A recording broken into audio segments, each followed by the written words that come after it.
ကောင်လေးတယောက်ဟာသူ့ရဲ့ပထမဆုံးမျက်လက်ပြပွဲကိုတင်ဆက်ဖို့စင်ပေါ်တက်လာခဲ့ပါတယ်ဒါပေမဲ့သူအမားတစ်ခုလုံးမိသွားပြီးတာတချောင်းကိုမတော်တဆမျိုးချမိလိုက်တဲ့အဲ့ဒီနောက်ရုတ်တရက်အန်ချင်စိတ်ပေါက်လာပြီးမယုံနိုင်စရာတစ်ခုဖြစ်ပျက်ခဲ့ပါတယ်သူအန်ထုတ်လိုက်တာကတန်မဟုတ်ပဲဦးတလုံးဖြစ်နေတာပါပရိသတ်တွေလည်းအားတင်သွားပြီးသူ့စီကိုပိုက်ဆံတွေဝိုင်းပစ်ပေးကြပါတော့တယ်ကောင်လေးလည်းကိုတောင်မယုံနိုင်အောင်ဖြစ်သွားရတယ်သူ့ရဲ့ပထမဆုံးပွဲလေးတင်သူနဲ့သူ့အမေအတွက်ဒလစာအသုံးစရိတ်ရတော့အားခဲ့တာပါသူလည်းအရန်စိတ်လှုပ်ရှားပြီးအိမ်ကိုအပြေးပြန်ကအမေသားကိုလှုပ်ခါပေးစမ်းပါလို့ပြောလိုက်တဲ့သူ့အမေကသူ့ကိုနည်းနည်းလေးလှုပ်ခါပေးလိုက်တဲ့အခါသူ့ခန္ဓာကိုယ်ထဲကနေအကြွေစေးတွေတဖွဲကျလာပါတော့တယ်အမေဖြစ်သူရဲ့အပြုံးကိုမြင်တော့ကောင်လေးဟာဒီနေ့ကျရင်ဒီအကြွေစေးတွေကိုရွှေအဖြစ်ပြောင်းလဲပေးမယ်လို့ကတိပြုခဲ့ပါတယ်ဒါပေမဲ့အရွယ်ရောက်လာတဲ့အခါမှာတော့လမ်းဘေးမျက်လက်ပြယုံနဲ့ကဒီနေ့သုံးနဲ့စာတောင်မနေရုံကန်နေရတယ်ဆိုတဲ့ခါးသီးတဲ့အမှန်တရားကိုသူသိရှိသွားခဲ့တယ်ငယ်စဉ်ကပေးခဲ့တဲ့ဂတိကိုမတည်နိုင်လို့လဲသူကိုရှက်မိနေခဲ့တာပေါ့ဒီအတော်အတွင်းဟူးဒီနီလို့ခေါ်တဲ့မျက်လက်ဆရာတယောက်ဟာလက်ထိတ်ကနေရုံထွက်ပြတဲ့မျက်လက်ပြနေတုန်းရဲဝန်တန်းတယောက်ကရုတ်တရက်ရှေ့ထွက်လာပြီးသူ့ကိုစိန်ခေါ်လိုက်ပါတယ်သူကဟူးဒီနီကိုတကယ်လက်ထိတ်စစ်တွေခတ်လိုက်ပြီးမိန်းလူတွေအများကြီးရှေ့မှာဒါကိုဘလို့ရုံထွက်မလဲကြည့်ရသေးတာပေါ့လို့ပြောလိုက်တယ်ဒါပေမဲ့ဟူးဒီနီကတော့အေးဆေးပါပဲသူခါပတ်ထဲကနေတဲဝါယာကျိုးလေးတစ်ချောင်းကိုဆွဲထုတ်လိုက်ပြီးစက္ကန့်ပိုင်းတွင်းမှာတင်လက်ထိတ်ကိုဖြုတ်ပစ်လိုက်ပါတယ်ပရိသတ်တွေလည်းယူမတက်အော်ဟစ်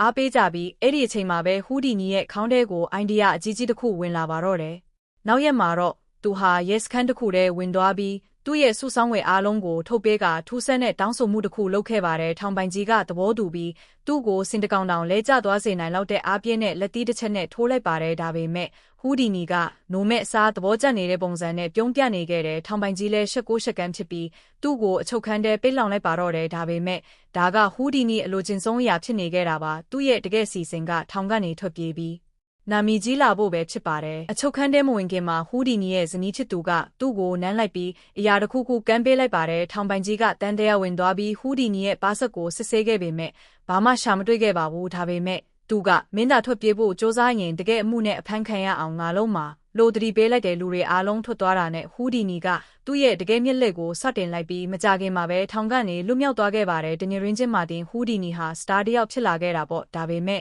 သူ့ရဲ့နာမည်ကျော်ကြားမှုကိုပိုပြီးပောက်ကွဲသွားစေမဲ့ပိုကြီးမားတဲ့အရာတစ်ခုကိုသူလိုအပ်နေပါသေးတယ်ဒါကြောင့်သူဟာကမ္ဘာအကျဆုံးထောင်ကြီးကိုသွားပြီးကျွန်ုပ်ကိုပေါင်တစ်ထောင်လေးတဲ့တက်ကြိုးတွေနဲ့တုံးနှောင်ထားပါကျွန်တော်လွတ်အောင်ယုံပြမယ်လို့စိန်ခေါ်လောင်းကျစ်ထက်လိုက်ပါတယ်အဆောင်တွေကလည်းသူ့ပါးစပ်ကိုပိတ်တက်ပုံတွေရိုက်ပြီးသူတို့ရဲ့လုံခြုံရေးကဘလောက်စိတ်ချရကြောင်းကြောက်ဝနေကြတာပေါ့ဒါပေမဲ့အဆောင်တွေပြင်ဘက်ကိုခြေလန်းလက်လိုက်တဲ့စက္ကန့်ပိုင်းမှာပဲဟူးဒီနီဟာသူ့ရဲ့ဆက်ထမမြောက်လက်ချောင်းရှိုးဝက်လက်ချောင်းကိုအသုံးပြုပြီး3မိနစ်အတွင်းမှာတင်ပျောက်ကွယ်သွားခဲ့ပါလဲတန်ကျိုးတွေပဲကျန်ရစ်ခဲ့တာပါအဲ့ဒီထွက်ပြေးမှုကြောင့်ပဲသူဟာရုံးထွက်ချင်းပွင့်ဆိုတဲ့ဘွဲ့အစ်ကိုရရှိခဲ့ရတယ်ဒါပေမဲ့ဟူးဒီနီကအားမရသေးပါဘူးနောက်ထပ်စိန်ခေါ်မှုအနေနဲ့သူ့ရဲ့လက်တွေကိုတန်ကြိုးခတ်ပြီးရေကန်ကြီးတစ်ခုထဲမှာဇောက်ထိုးပိတ်လောင်ခိုင်းလိုက်ပါတယ်ဘလို့မှထွက်ပေါက်မရှိတဲ့အခြေအနေပေါ့ဒါကတာမန်မျက်လက်တစ်ခုတင်မဟုတ်ပါဘူးအကယ်လေးသူကြရှုံးသွားရင်သူ့ရဲ့နာမည်ကျော်ကြားမှုတင်မကဘဝကဆုံးရှုံးသွားနိုင်ပါတယ်9မိနစ်ကုန်လုံးသွားတယ်ပြီးတော့10မိနစ်အဲ့ဒီနောက်25မိနစ်အထိဖြစ်လာတဲ့အခါပရိသတ်တွေပြရာကကုန်ပါတော့တယ်ဘယ်သူမှ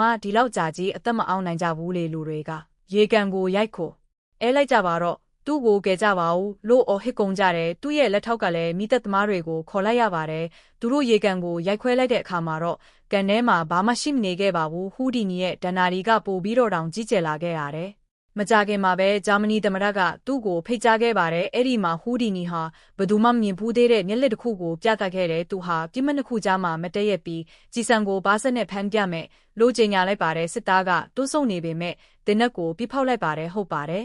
ဟူးဒီနီဟာကြည်စံကိုတကယ်ပဲဖမ်းပြနိုင်ခဲ့တယ်ဒါပေမဲ့ရှိုးဝက်ချက်ကတော့သူတင်တဲ့ထဲမှာတိုင်လိုက်တစ်ခုထည့်ထားခဲ့တာပါအဲ့ဒါကကြည်စံကိုတားဆီးပေးလိုက်ပြီးစစ်သားကတကယ်တော့ရန်ဘီလူကြီးကိုပဲပြစ်ခဲ့တာဖြစ်ပါတယ်ရိုးရှင်းတဲ့လက်ကွက်လေးတစ်ခုကနေကဘာကျော်တဲ့ကြော်ကြားမှုကိုရရှိသွားခဲ့တာပါနောက်ထပ်တော့ယောရှားတော်ဝင်မိသားစုကသူ့ကိုကန်လန့်လာခဲ့ပါတယ်ဟူးဒီနီကလူတိုင်းကိုမိမိတို့ရဲ့ဆူတောင်းတွေကိုဆာရွက်ပေါ်မှာရေးကြပါလို့ပြောလိုက်တဲ့မင်းသမီးလေးကဆာရွက်တစ်ရွက်ကိုရွေးချယ်ပြီးမိဖူရားကြီးကအတန်ကျဲနဲ့ဖတ်ပြလိုက်ပါတယ်အဲ့ဒီနောက်မှာပဲနန်းတော်အပြင်ဘက်ကခေါင်းလောင်းကြီးတစ်လုံးမြည်လာပါတော့တယ်အဲ့ဒီခေါင်းလောင်းဟာနှစ်ပေါင်းရာချီအောင်မမြည်ခဲ့ပဲခေါင်းလောင်းကျိုးပြစ်နေတာလဲကြာလာပါပြီဒါပေမဲ့ဘလို့နည်းနဲ့မသိပဲအလိုအလျောက်မြည်လာခဲ့တာပါတော်ဝင်နှန်းတွင်းကလူတွေအားလုံးဒူးထောက်ကုန်ကြပြီးဟူးဒီနီကိုမျက်လက်နက်ပြာလို့တင်စားခေါ်ဝေါ်ကြပါတော့တယ်ဒါပေမဲ့ သူတို့မသိတာကဟူဒီနီကဒါကိုကြိုတင်စီစဉ်ထားတာပါသူဟာလန်တစ်ဖက်ချမ်းမှာအတန်တိတ်ပြောင်းတက်ထားတဲ့စနိုက်ပါသမားတစ်ယောက်ကိုဖုံးကွယ်ထားခဲ့ပြီးမင်းသမီးလေးကကျိုးကိုဆွဲတဲ့အချိန်မှာစနိုက်ပါသမားကခေါင်းလောင်းကိုလှမ်းပစ်လိုက်တာပဲဖြစ်ပါတယ်